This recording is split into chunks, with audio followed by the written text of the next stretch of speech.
それでは、左心室の内圧と左心室の容積についてのグラフを見てみます。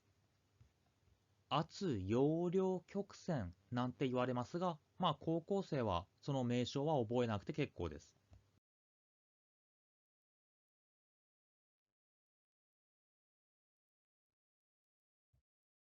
これが左心室のモデルです。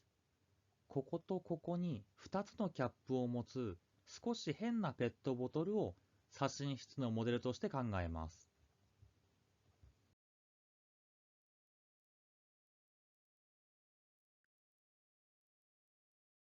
では、A のところから左心室の変化を追ってみます。まだ2つのキャップは閉まったままです。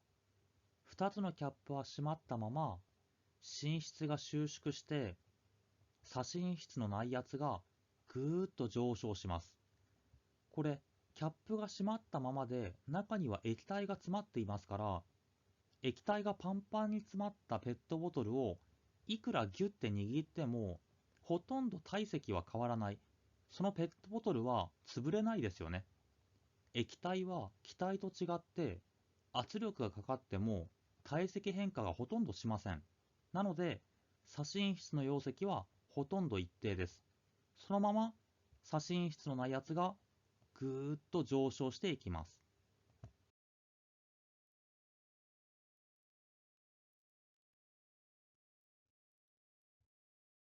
そして B のところで大動脈弁が解放されます。キャップが1個外れます。ぎゅーっとペットボトル握ってる時にキャップがいきなり外れたイメージをしてほしいんですけど、ドバーッと水が出ちゃいますよね。同じように左心室から大動脈に血液が流出します。つまり左心室の中から血液が大動脈に送り出されるんで、容積がぐーっと減っていきます。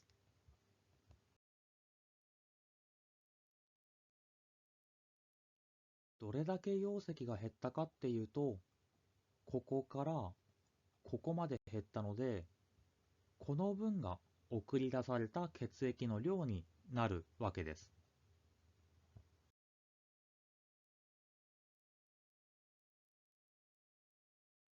こんな風に左心室から大動脈に血液が送り出されて、容積がぐーっと減ってしまいました。ペットボトルの中の水の量がぐーっと減っていきました。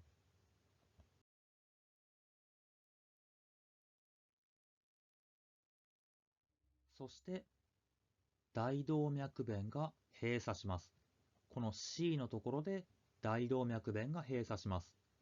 ペットボトルの片方のキャップが閉まります。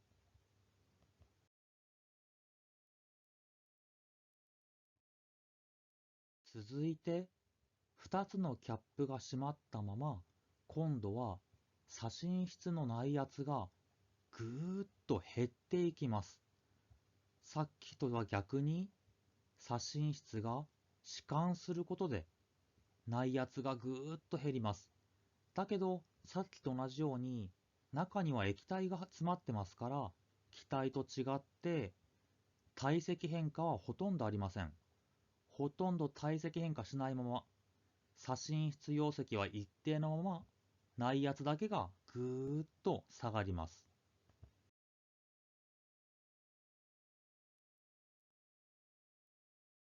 次の瞬間、この D のところで左心房と左心室の間にある弁が開放します。もう一つの方のキャップが外れます。すると、左心房から左心室に血液が流れ込みます。血液が流れ込むってことは、容積が増えていきます。さっきまでへこんでたペットボトルが膨らんでいきます。容積が増えていきます。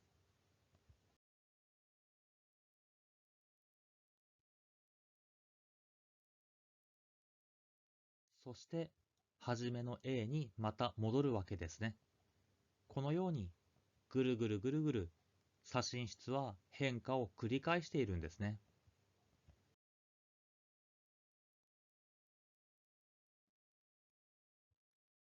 この B と D、弁が開くタイミングは必ずチェックしておきましょう。大動脈弁が開いて、左心室の中の血液が大動脈に流れることで、左心室の容積が下がっていく。一方、D で左心房と左心室の間の弁が開くことで、左心房から左心室に血液が流入し、左心室の容積が上がる。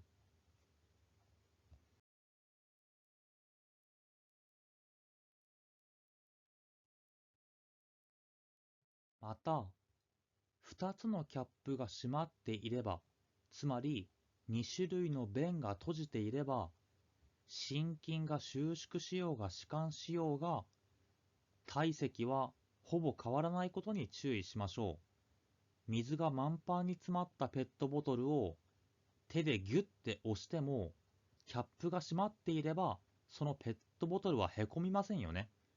気体と違って液体は体積変化はほとんどしません。なので、心筋が収縮しようが、または弛緩しようがね、左心室の内圧が上がろうが下がろうが、弁が閉まっている限り、容積は変化しないんですね。では、ご清聴ありがとうございました。